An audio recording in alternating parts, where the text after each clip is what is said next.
In the first part of the 19th century, two young men came over to this country, one from Ireland and one from England. The two boys ended up marrying two sisters. One day their father-in-law gathered them together and said he wanted his two sons-in-law to form their own company. The one man's name was William Procter. The other's was James Gamble. So on October 31st, 1837, the company of Procter and Gamble was established in Cincinnati, Ohio. Back then, it was a company that mainly made candles, but it has come to produce a great variety of products that we use every day, from detergents to diapers. We can hardly imagine a world now without the products of Procter and Gamble. In the 1930s, when they were famous for their soap, they began to sponsor radio programs. Because of their sponsorship, these shows came to be known as the soap operas.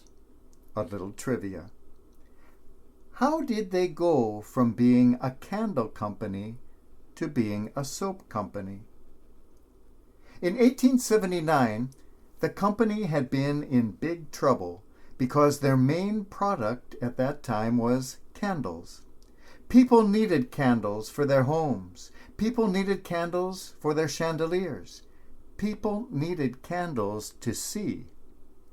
By 1879, however, Thomas Edison had invented the light bulb, and candles were going out of style.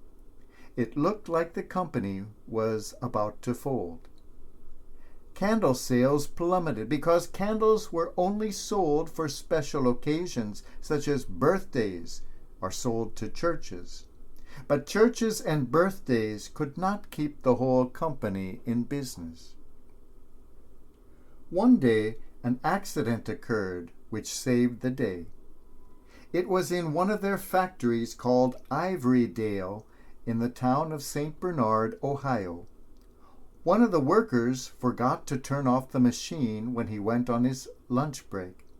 When he returned to the candle-making machine, he found the room flooded with a frothy mass of foaming lather. At first, he wanted to throw it all away. Then he thought better of it and decided to try to make soap out of the lather. When it was made, he discovered that soap, because it was filled with air bubbles, floated. That became ivory soap, which many of us still use today.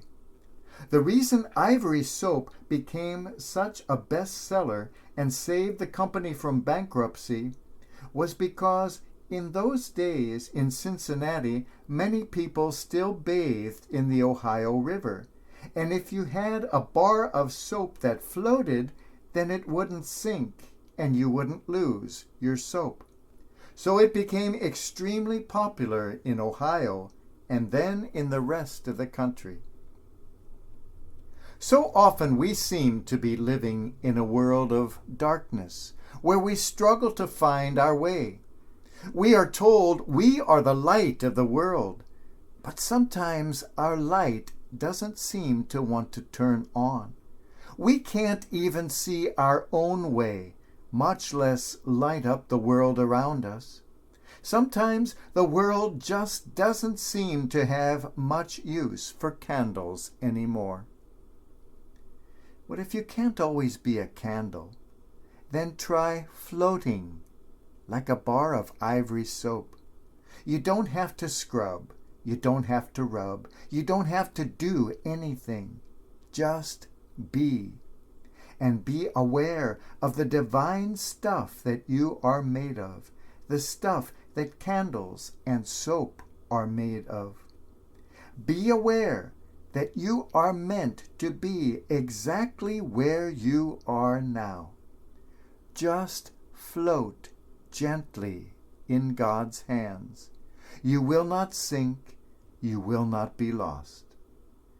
By your mere presence, floating on the waters of life, you can wash out the hatred and the injustice and the prejudice and the ignorance in those waters. Soap or candle, we can transform the world, for you and I are made of God.